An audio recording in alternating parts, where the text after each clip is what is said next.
Students से जुड़े हुए हर पहलू पर कई बार बातचीत होती है। कई वेब सीरीज़ भी इस दौरान बन चुकी है। हॉस्टल की जो उनकी लाइफ होती है, वो हॉस्टल लाइफ दरअसल होती कैसी है, क्या डूज़ और क्या डोंट्स इस दौरान उन्हें अप्लाई करने होते हैं, इन सभी चीज़ों पर कई सारी बातें हो चुकी हैं और इन बातों को आपने सुना भी होगा।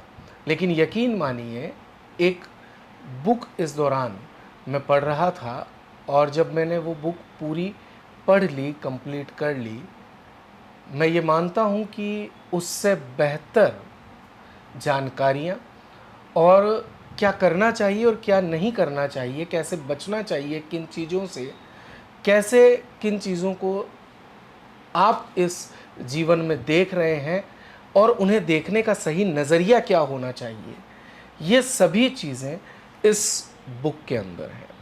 जी हाँ, ये बुक जिसका नाम है a smart students handbook essential advice for hostel life.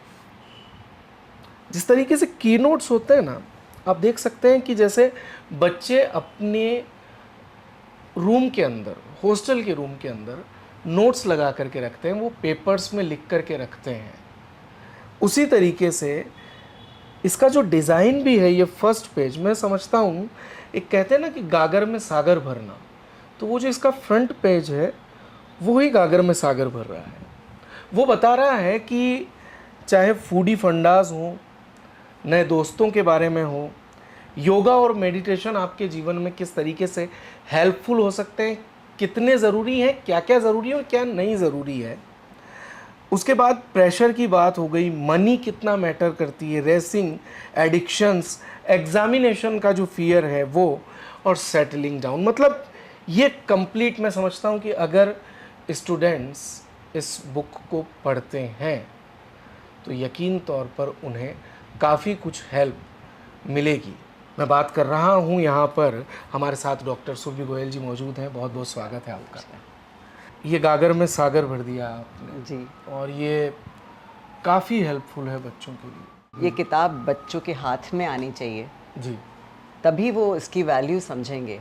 जब तक हाथ में पकड़ेंगे नहीं, कुछ पढ़ेंगे नहीं, क्योंकि ये किताब उन्हीं को समर्पित है और इसमें उन्हीं से रिलेटेड सारी स्टोरीज़ हैं छोटी छोटी। उन स्टोरीज़ को लेकर जो बाद में लगा कि बच्चों को हर स्टोरी से कुछ सीखने को मिलना चाहिए, वो फिर बाद में चैप्टर के तौर पे दिया है। कब लिखी थी सबसे पहले तो आपने ये पुस्तक, और कब ये जो मार्केट में बच्चों के लिए उपलब्ध हो पाई थी? जी, मैंने ये लिखी थी। एक्चुअली इसका ये सेकंड एडिशन है। पहला जो एडिशन था वो था हॉस्टल लाइफ, वो मैंने 2015 में वो लॉन्च हुआ था और टाइम्स ऑफ इंडिया ने लॉन्च किया था वो। और उन्हीं को लगा कि इसमें कुछ जो उसका टाइटल था हॉस्टल लाइफ, उनको लगा कि वो टाइटल जस्टिफाई नहीं करता इस किताब को। ये किताब हर बच्चे के हाथ में होना चाहिए, तो इसीलिए उन्होंने फिर टाइटल दिया अ स्मार्ट स्टूडेंट्स हैंडबुक। वो तो जब बच्चा बड़ा हो रहा होता है तभी आपको पता चल जाता है, बात बात पे रोना, बात बात पे गुस्सा करना, किसी चीज़ के लिए ज़िद करना। अगर आप नहीं माने तो वो अपने आप को बंद कर लेगा कहीं पर, या गुस्सा करके बैठ जाएगा, आपसे बात नहीं करेगा। तो ये सब जब बातें होती है तो वहीं पर पेरेंट्स को ही समझना पड़ेगा, he is different, that is not very normal. हम इसको कैसे ठीक कर सकते हैं। और सच मानिए कि इन बच्चों को, जैसे कुम्हार होता है तो जैसे वो घड़ा बनाता है, तो जैसे थोड़ा सा थापता है घड़े को, लेकिन नीचे से हाथ रखता है एक, ताकि वो टूटे ना। तो वो थाप भी चाहिए और नीचे से हाथ का सपोर्ट भी चाहिए, वो सबसे इम्पोर्टेंट है। ये तो आपने बताया कि जो पेरेंट्स हैं उन्हें वहाँ क्या करना चाहिए। जी। अब मैं बात करता हूँ कि बच्चा, अगर मान लीजिए उन्होंने वहाँ बच्चे के ऊपर वर्कआउट नहीं किया, लेकिन जब बच्चे को वो कोटा लेकर के आते हैं, निश्चित तौर पर उनके मन में कहीं ना कहीं सपना होगा, बच्चा भी सोच रहा होगा, लेकिन वो क्या चीज़ें हो सकती हैं कि जब वो कोटा आए, सबसे पहले तो वहाँ से जब निकले, जब कोटा आए, हॉस्टल सर्च कर रहे हैं, कोचिंग सर्च कर रहे हैं, और जब उन्हें हॉस्टल मिल गया, रूम मिल गया, कोचिंग मिल गई, और उसके बाद जब वो बच्चे को छोड़ करके जा रहे हैं, ये जो तीनों स्टेजेस हैं, क्योंकि इसके बाद अगर वो बच्चे से मिलेंगे तो कभी छुट्टियों में मिलेंगे, अन्यथा साल भर बाद। बिल्कुल।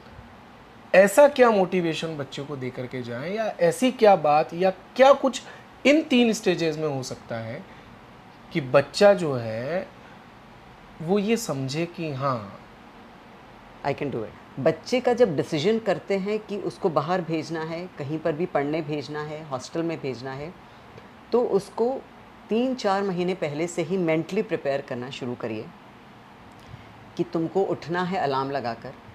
क्योंकि बच्चे यहाँ पर कितनी बार मैं देखती हूँ सोते ही रह जाते हैं, आदत ही नहीं अपने आप उठने की।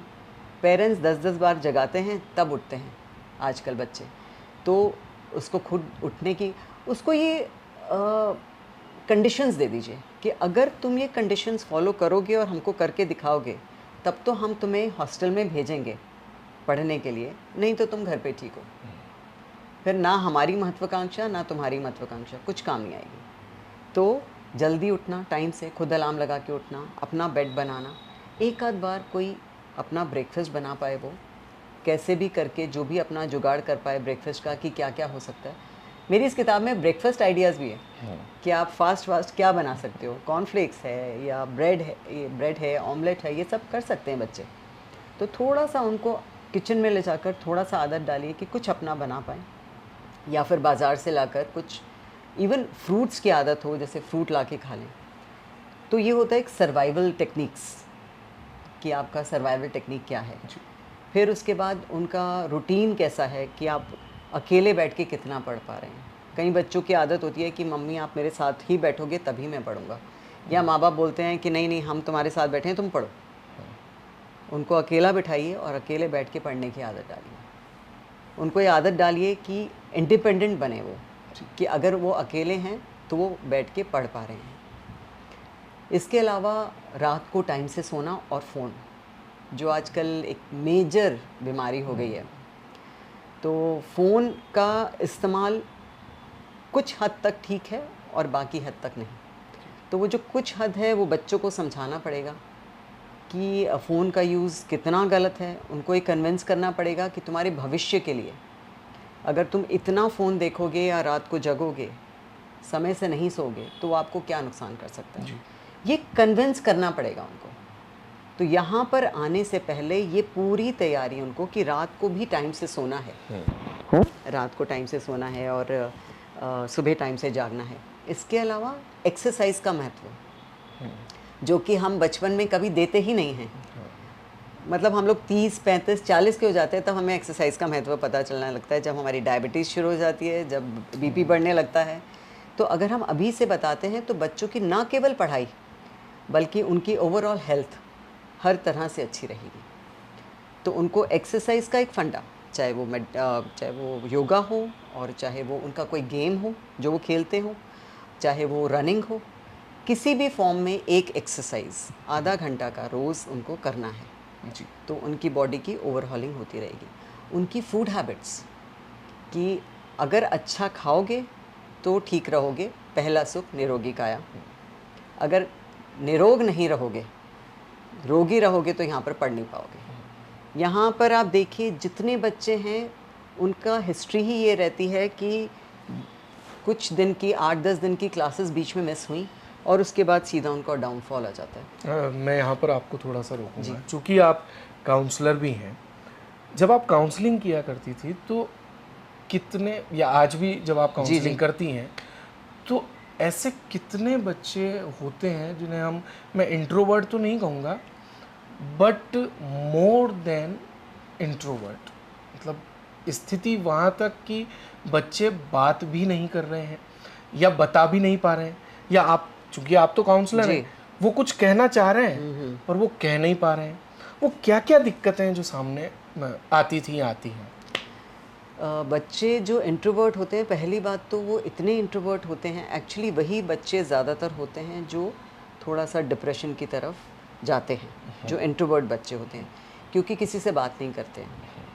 तो जैसे कि मैं पहले उस समय बता रही थी, वो जो तैयारी करते हैं उस तैयारी में पेरेंट्स का एक बड़ा कॉमन सा एक आइडिया रहता है, मेंटल मेकअप रहता है कि वहाँ जाके दोस्त मत बनाना, वरना तुम दोस्तों की संगत में पढ़ के पढ़ोगे नहीं, जो कि आइडिया बिल्कुल गलत है। देखिए, एक सिंपल सी बात है, man is a social animal. अगर आप कहते हैं कि बच्चा अकेला रहेगा, तो वो तो बच्चा अभी जुम्मा जुम्मा तो वो आया है, उसने अपने को समझने की कोशिश करी है, सडनली अकेला पड़ गया है, और आप सोचो दोस्त भी ना बनाए, तो उस बच्चे को अंदर ही अंदर गिल्ट लगने लगता है कि मम्मी पापा ने बोला था दोस्त, मैं इससे भी नहीं बात करता, मैं उससे भी नहीं बात करता। वो शुरुआत का टाइम ऐसा होता है जब आपके दोस्त बनते हैं। जब आप बात नहीं करते तो बाकी भी लोग आपसे बात नहीं करेंगे, वो आपसे दूर रहेंगे, राइट। तो होता ये है कि फाइनली वो बच्चा अकेला रह जाता है, वो और चुप हो जाता है और कम बात करने लगता है। स्पेशली जो इंट्रोवर्ट बच्चे हैं, उनका तो मतलब मैं पेरेंट्स से रिक्वेस्ट करूँगी कि उनके तो यहाँ पर रहकर दोस्त बनवा के जाएं, क्या किसी को संभलवा के जाएं कि भाई दोनों एक दूसरे का ख्याल रखो। और ये मैं आपको बताऊँ, ये म्यूचुअल होता है, दोस्ती कभी एक तरफ से तो होती नहीं है। आप सोचें अच्छा दोस्त बन जाए, अच्छा दोस्त बन जाए, इतने मासूम बच्चे होते हैं, क्वेश्चन आके मुझसे पूछते हैं मैम मेरे दोस्त नहीं है, कैसे बनाऊँ। मतलब ये क्वेश्चन जब मैंने सुना तो सुन के रोंगटे खड़े हो गए कि बच्चों के ऐसे क्वेश्चन भी होते हैं कि मैम दोस्त कैसे बनाते हैं। तो मैं उनको यही समझाती हूँ कि दोस्त ढूंढने से, अच्छा दोस्त ढूंढने से पहले तुम्हें खुद अच्छा दोस्त और इंसान बनना पड़ेगा। तो आप जब किसी से बात करते हो, किसी की हेल्प करो आगे बढ़कर, किसी के साथ बैठ के एक दो बार खाना खा लो, हेलो बोलो, कैसे हो, कहाँ से हो, आराम से दोस्ती हो जाती है। इतने मन के साफ़ होते हैं कि कोई दोस्त बनाना मुश्किल नहीं है। लेकिन मन साफ़ रखो, अगर मन में कुछ मोटिव है, इंटेंशन है दोस्ती के लिए, तो फिर वो दोस्ती नहीं रहती है। दोस्ती तो ऐसी होती है मस्ती वाली कि चलो यहाँ चलना, यहाँ चलते हैं, तेरे को ये काम है, चले ये कर लेते हैं पहले। तो वहाँ से स्टार्ट करते हैं पेरेंट्स, तो वहीं से जब भेजते हैं तो मुझे ये लगता है कि पेरेंट्स को बोलना चाहिए कि बेटा कुछ और करो ना करो, एक आधा दोस्त ज़रूर बना लेना, और कुछ नहीं तो आपका रूममेट जो है वही दोस्त हो। एक और बात, पेरेंट्स बोलते हैं सिंगल रूम, ये तो काफ़ी प्रचलन है कि ये आमतौर पर सुना भी जाता है कि अकेले रहो, पढ़ाई करो और सिर्फ किताबें तुम्हारी दोस्त होनी चाहिए। लेकिन ये जो वाक्य है कि किताबें तुम्हारी दोस्त होनी चाहिए, ये कितना किताबी है? ये एक तरह से ये मान लीजिए किताबी ही है। आज की दुनिया में अगर कोई बच्चा बहुत ज़्यादा किताबों में लगा रहेगा और दोस्त नहीं बनाएगा, तो मैंने जैसे बोला ये म्यूचुअल है ना, उसको किसी की फ़िक्र है तो किसी को भी उसकी फ़िक्र नहीं होगी।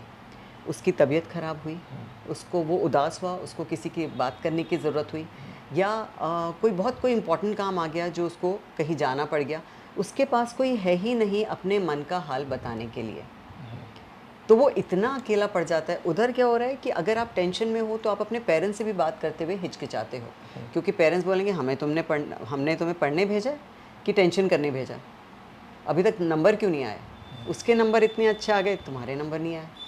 तो इसीलिए ये छोटी छोटी बातें जो होती हैं कि मेरे नंबर कम आ गए, अच्छे नहीं आए, मैं अगली बार मेहनत कर लूँगा, ये पेरेंट्स ज़्यादातर सुनने के लिए तैयार नहीं होते। ऐसे में दोस्त बहुत अच्छे से काम आते हैं। तो दोस्त तो चाहिए, किताबें दोस्त होती हैं, लेकिन थोड़ा सा लेट अगर हम उसको लाएं तो अच्छा रहता है। आप किताबों में रहिए। देखिए ऐसा नहीं है कि टॉपर्स हैं, टॉपर्स भी होते हैं यहाँ पर, लेकिन मैंने टॉपर्स में भी देखा कि वो भी एक ग्रुप बना के चलते हैं। उनका भी एक छोटा सा ग्रुप होता है जिसमें वो डिस्कशंस करते हैं। अगर किसी को कोई क्वेश्चन नहीं आया तो दूसरा बोलता है कि अरे ये नहीं आया, मैं तेरे को समझा देता हूँ। तो वहाँ से उनका जो है मोटिवेशन वो स्टार्ट हो जाता है।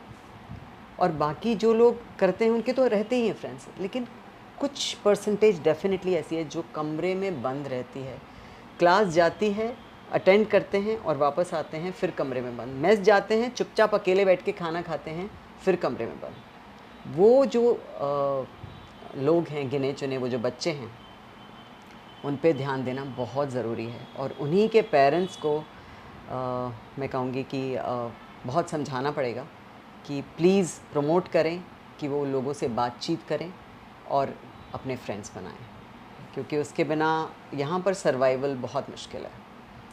अच्छा चलिए, माता पिता अपने बच्चे को लेकर के जी कोटा आ जाते जी हैं, फाइनलाइज कर दिया कि भाई मेरा बेटा इस कोचिंग में जाएगा, और उसके बाद हॉस्टल भी फाइनलाइज हो गया, सब चीज़ें हैं, लेकिन उस प्रोसेस में उन्हें क्या ध्यान रखना चाहिए? माँ बाप जब आते हैं तो यहाँ पर हॉस्टल में वो बहुत लिमिटेड चीज़ें देखते हैं।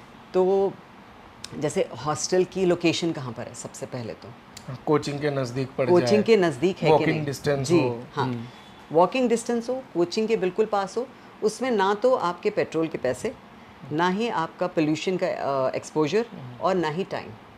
ये तीनों ही आपका जो है वो अवॉइड होना जाना चाहिए। मतलब ना टाइम लगना चाहिए, पोल्यूशन को एक्सपोजर नहीं होना चाहिए, और आपके पेट्रोल के पैसे भी बच गए। तो ये पास से ये फ़ायदा हो जाता है कि बच्चा पास है, पास के पास गया, इवन ब्रेक मिला, अगर उसने कुछ नहीं खाया तो भाग के आया, हॉस्टल में कुछ खाया और वापस आ गया। तो ये तो हो गया प्रॉक्सिमिटी कि हाँ कितना पास है। उसके बाद साफ़ सफाई कितनी है हॉस्टल में, कि आसपास जो है वो हॉस्टल में के आसपास गंदगी तो नहीं है बहुत ज़्यादा, या फिर कोई बहुत ओपन एरिया तो नहीं है जहाँ पर शादियाँ वगैरह होती हैं, जो देखते ही नहीं हैं, या मंदिर। मुझे भगवान जी माफ़ कीजिएगा, लेकिन हमारे मंदिरों में बहुत तेज़ तेज़ कई बार लाउड स्पीकर पे भजन चलते हैं, जो भी चलते हैं, तो बच्चे इतने डिस्टर्ब हो जाते हैं। अब रात को बच्चे का नेक्स्ट डे एग्ज़ाम है और बहुत तेज़ भजन चल रहा है, रात को वो सो नहीं पा रहा, तो बहुत फ़र्क पड़ जाता है एग्ज़ाम के रिज़ल्ट में। बिल्कुल बहुत फ़र्क पड़ता है। तो ये छोटी छोटी चीज़ें हैं कि उसकी लोकेशन कहाँ है, उसका जो आसपास का एरिया विसिनिटी में कैसा है, साफ़ सफाई है कि नहीं। नहीं तो अगर पास में नाला बह रहा है तो अगेन मच्छर वगैरह और डेंगू वगैरह होने का खतरा है, बिल्कुल बिल्कुल। और और स्मेल अगर आती रहेगी एक बार डेंगू हो गया तो वो 1-1.5 महीना कब आराम से, निकल जाता है पता आराम नहीं से। लगता। हाँ जी। सही। तो ये सब देखें। उसके बाद जब हम हॉस्टल में जाते हैं तो मैंने देखा कई पेरेंट्स को पता ही नहीं होता कि हॉस्टल में अंदर वेंटिलेशन अच्छी होनी कितनी ज़रूरी है। अगर अच्छी वेंटिलेशन है चारों तरफ, मतलब 1-2 खिड़कियां हैं और रोशनी अच्छी आ रही है, क्योंकि सनलाइट एक इतना इम्पॉर्टेंट एस्पेक्ट है। अगर 2-3 मेरे पास ऐसे बच्चे भी आए जिनके रूम्स में कोई खिड़की ही नहीं थी, और उनका मेजर डिप्रेशन का कारण ही ये था, क्योंकि सनलाइट एक मेजर फैक्टर है आपको डिप्रेशन से बचाने के लिए। उसके अलावा अगर दीवारों में सीलन है तो अगेन एलर्जी और अस्थमा होने बढ़ने का खतरा होता है, जिनको ऑलरेडी है या जिनको नहीं है उनको हो जाता है।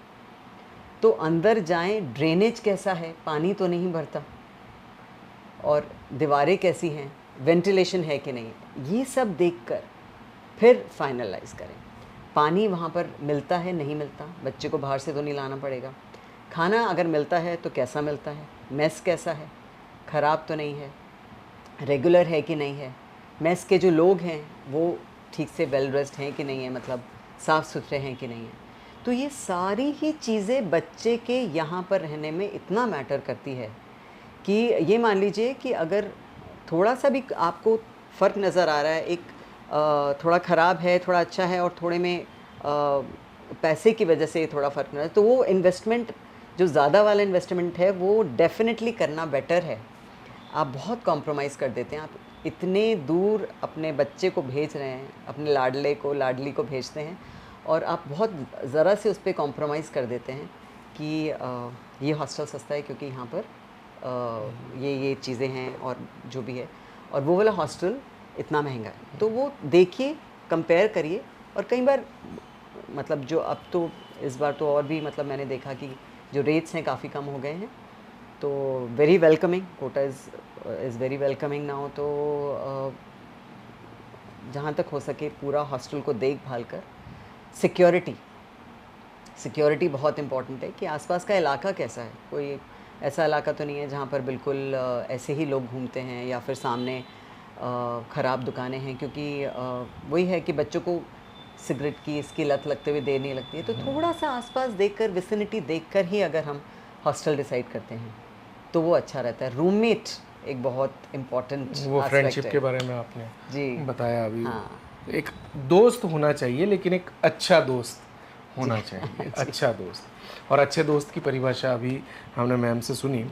मैं इसे पढ़ रहा था, बी एन ऑलराउंडर, जी ये मुझे थोड़ा सा इंटरेस्टिंग लगा, इसके संदर्भ में बताइए। जी। यहाँ पर बच्चे जब आते हैं तो अपने अपने स्कूल के, अपने अपने हॉस्टल के, अपने कॉलेज के टॉपर्स होते हैं। बिल्कुल। तो सब जगह के टॉपर आते हैं और मैंने देखा कि वो बच्चे टॉपर ऐसे ही नहीं होते हैं, उनमें हर एक में कुछ टैलेंट या कुछ बिल्कुल। होता है। तो ऑलराउंडर से मेरा मतलब होता है कि आपका जो एक टैलेंट है वो भी आप उसको साथ लेके चलें।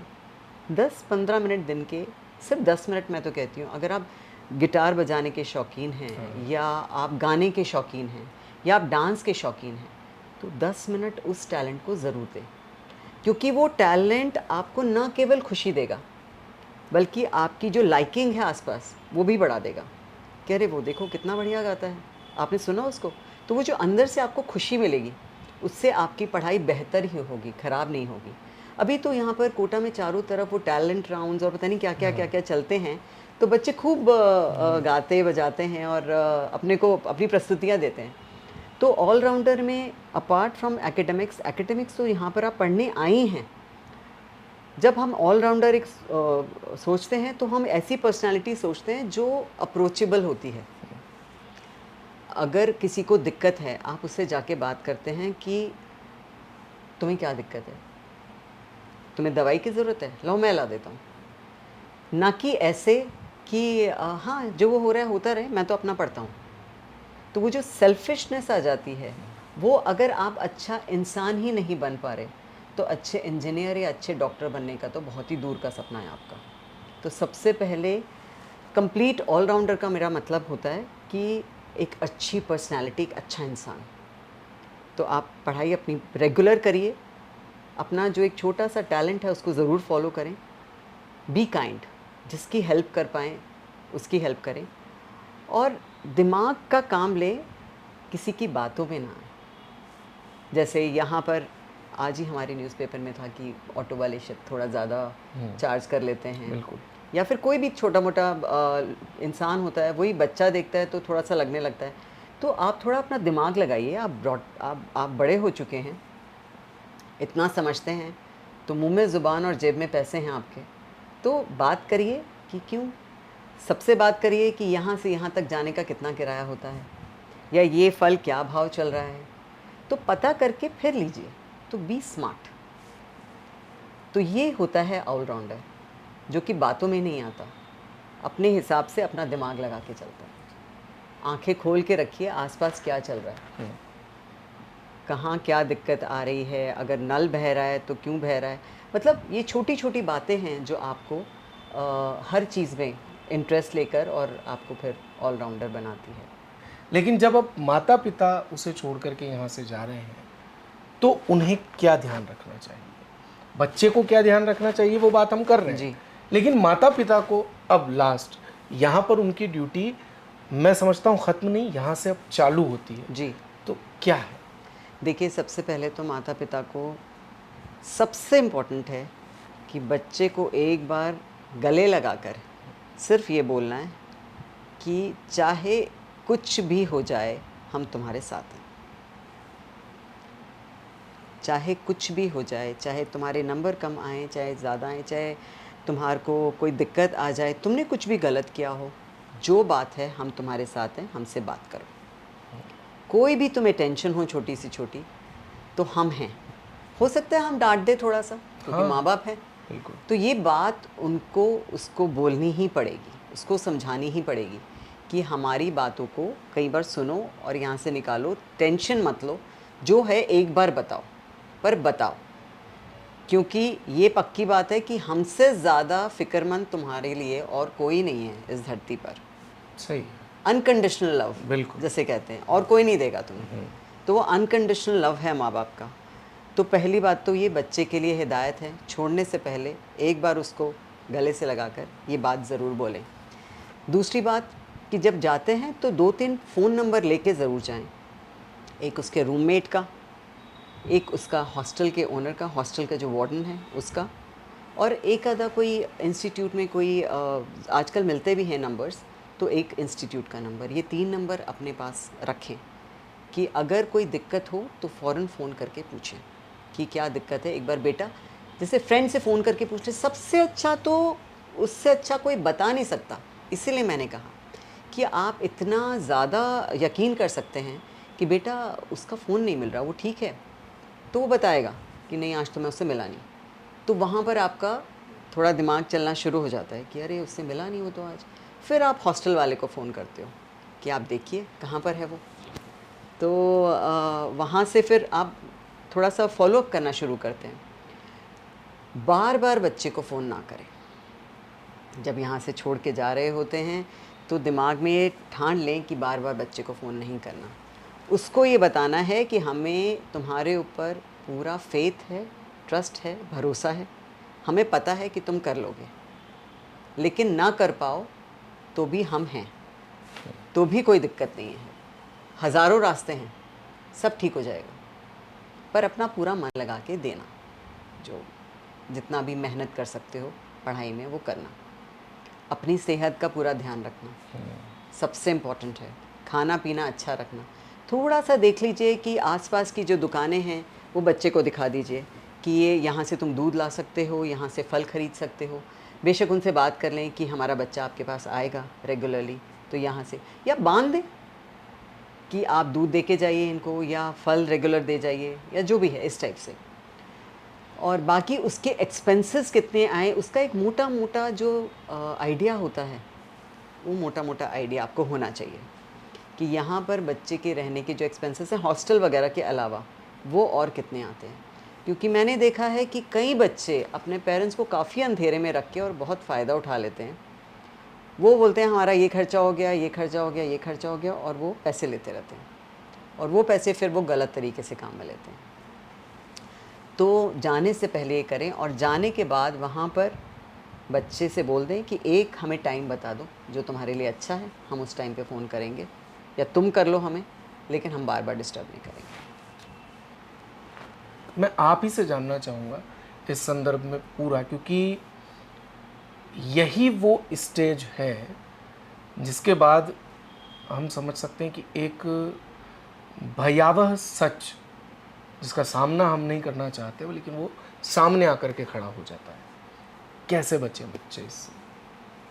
देखिए, अगर बच्चा एक अपना रूटीन बना के चलता है सुबह से लेकर, समय से उठना, समय से खाना, समय से पढ़ना, खेलना, थोड़ा शरीर का थोड़ा एक्सरसाइज, और फिर सो जाना, अगर ये एक प्रॉपर रूटीन में डाल के वो चलता है रोज़, तो और अपना खाने का ध्यान रखना, तो मैं गारंटी के साथ कह सकती हूँ कि वो बीमार नहीं होगा 99%। 1% किसी को भी बीमारी हो सकती है। अब डेंगू का मच्छर आके काट जाए तो आप कुछ नहीं कर सकते।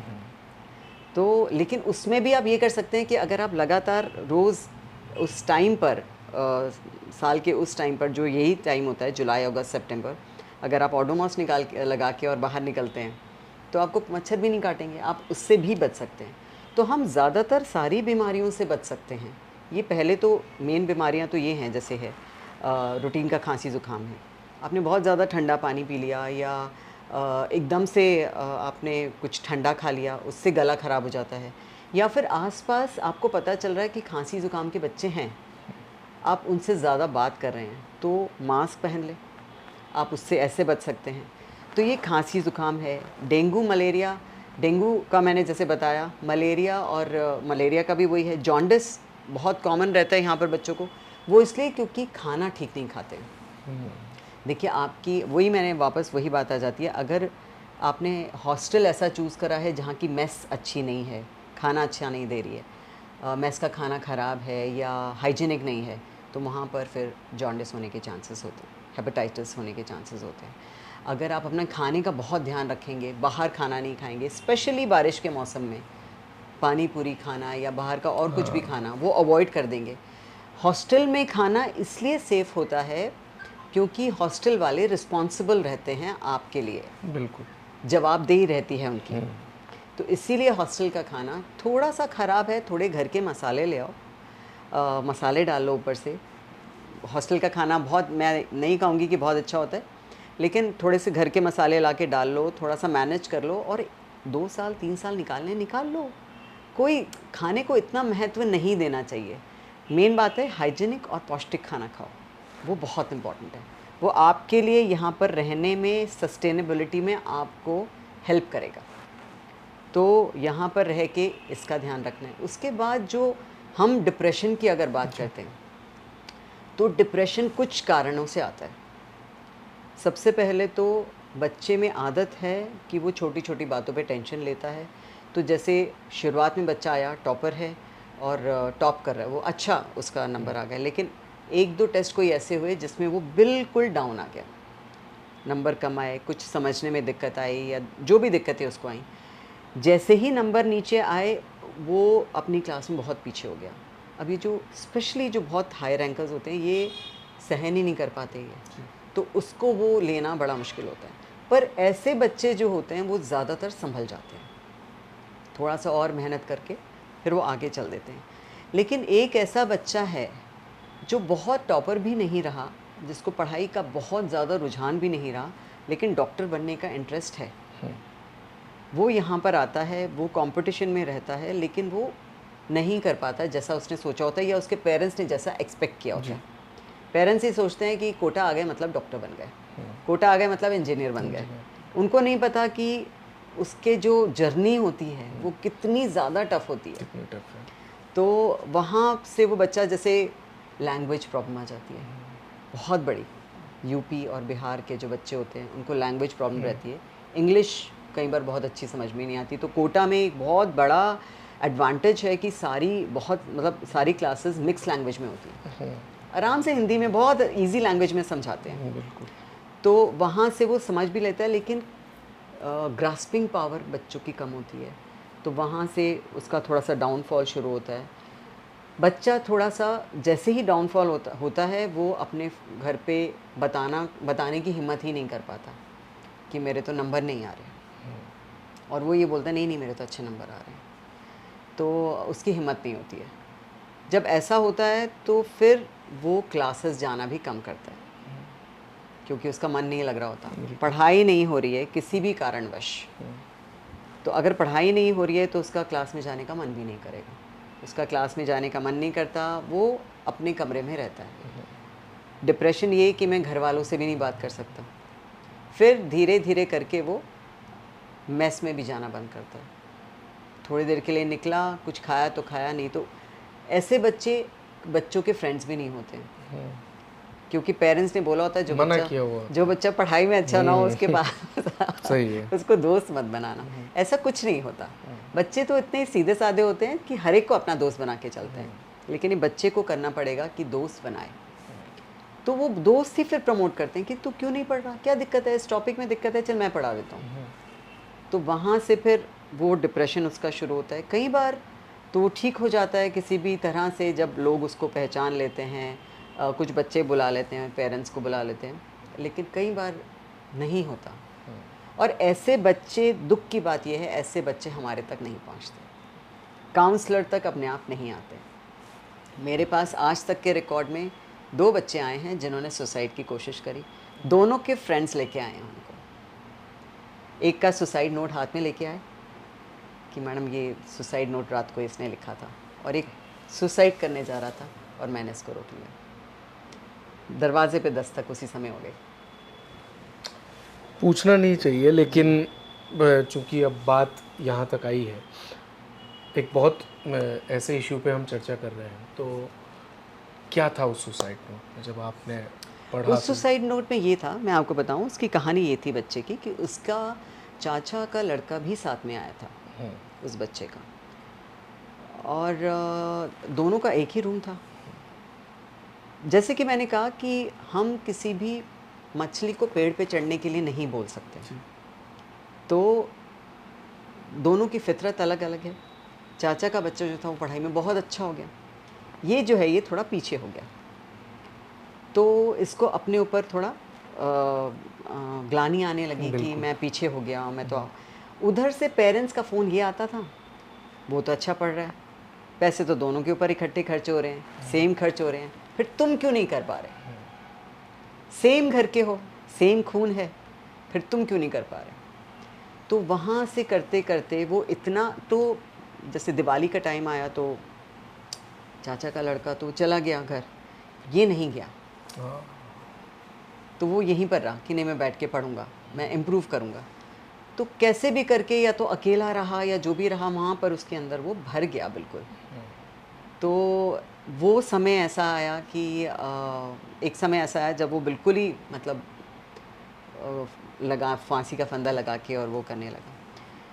तो उसी समय वो आ गया बच्चा और उसने उसको बचाया। और उसके नोट में ये लिखा था कि मम्मी पापा, मैं जैसा भी हूँ मैं अपने आप को और इससे ज़्यादा बेटर नहीं कर पा रहा, मैं और इससे ज़्यादा नहीं पढ़ पाऊँगा, मुझे माफ़ कर दीजिए, मैंने आपके जो भी ख्वाब थे वो पूरे नहीं करे। और मैं उसका भाई का नाम लेकर कि मैं उसके जैसा नहीं बन पाया, तो मुझे माफ़ कर दीजिए। तभी आपकी बुक में पेरेंटल प्रेशर करके भी एक जी चैप्टर है। जी। अब मैं बात करता हूँ कि जैसे अभी आप बता रहे थे कि कोटा में बड़ी आसान भाषा में जिन बच्चों को लैंग्वेज प्रॉब्लम होती है उन्हें बड़ी आसान भाषा में क्लास रूम में समझाया जाता है, सिखाया जाता है। आप चूँकि कोटा में 2003 से, जी जहाँ तक मेरी जानकारी है, 2003 से आप बच्चों को देख रही हैं, बच्चों के एनवायरनमेंट को देख रही हैं, आपने बच्चों को पढ़ाया भी है, तो वो सारी चीज़ें हैं। कोटा क्यों बच्चों को आना चाहिए, कोटा क्यों ज़रूरी है, और वास्तविकता में जो ये कोटा का नाम है कि भाई कोटा में बच्चों को भेजना है पढ़ने के लिए, और अगर आप देखते हैं तो कोटा के क्लासरूम से ही ज़्यादातर जो रैंक्स हैं वो निकल कर जी बिल्कुल। ऐसा क्यों? मतलब एक सकारात्मक पक्ष जो है कोटा का जी वो भी तो है, तो वो क्या है और वो क्यों? जी बिल्कुल सकारात्मक है। और यहाँ पर जो बच्चे आते हैं उसमें से 70% बच्चे जो होते हैं वो ढेरों ख्वाब लिए आते हैं। वो उनकी खुद की इच्छा होती है आने की। बाकी 30% बच्चे जो हैं वो थोड़ा सा माँ बाप की पुश की वजह से आते हैं। तो अल्टीमेटली जो पढ़ते हैं, मन लगा के पढ़ते हैं, वो 70% बच्चे हैं जो पढ़ते हैं। और उन्हीं में से वो बच्चे इसलिए निकलते हैं क्योंकि कोटा के पढ़ाई के जैसा माहौल मुझे नहीं लगता कि शायद वर्ल्ड में भी कहीं पर है। यहाँ पर बहुत अच्छी बेस्ट फैकल्टी है, इंस्टीट्यूट्स जो हैं वो अब बहुत ध्यान देते हैं क्योंकि गवर्नमेंट की और ज़्यादा रूल्स रेगुलेशंस भी आ गए हैं। तो जो छोटी मोटी जो कमियाँ थी वो भी धीरे धीरे पूरी हो रही हैं। और यहाँ पर जो फैकल्टी है वो बच्चों के ऊपर, अगर बच्चा पढ़ने वाला है, अगर बच्चा चाहता है आगे बढ़ना, तो यहाँ के जो टीचर्स हैं वो 100% आपकी मन लगा के और तन मन धन से हर तरह से हेल्प करते हैं।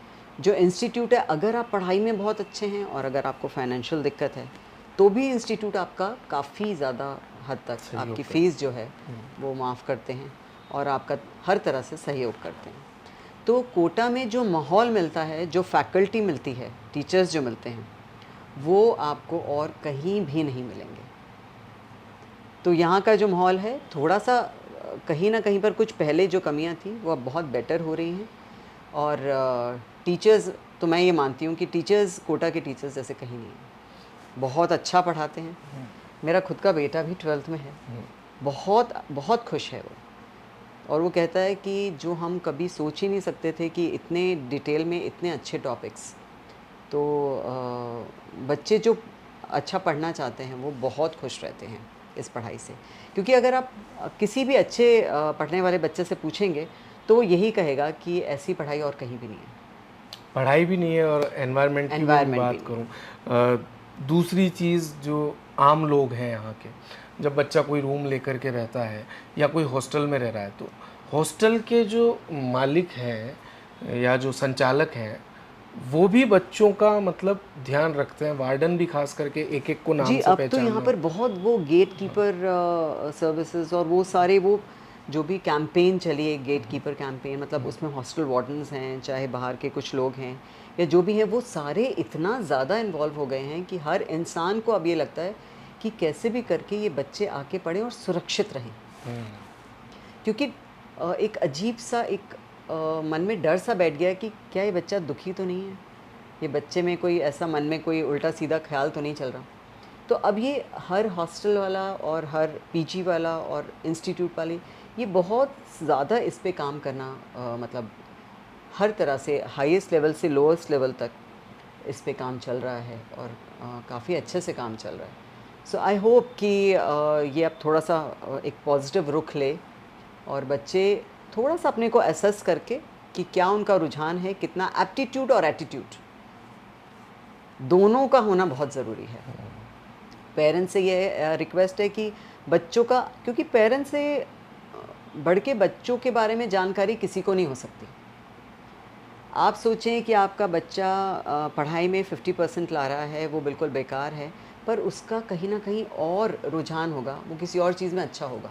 तो वो क्या चीज़ है जिसमें वो अच्छा है, ये आप देखिए, ये आपके ऊपर है।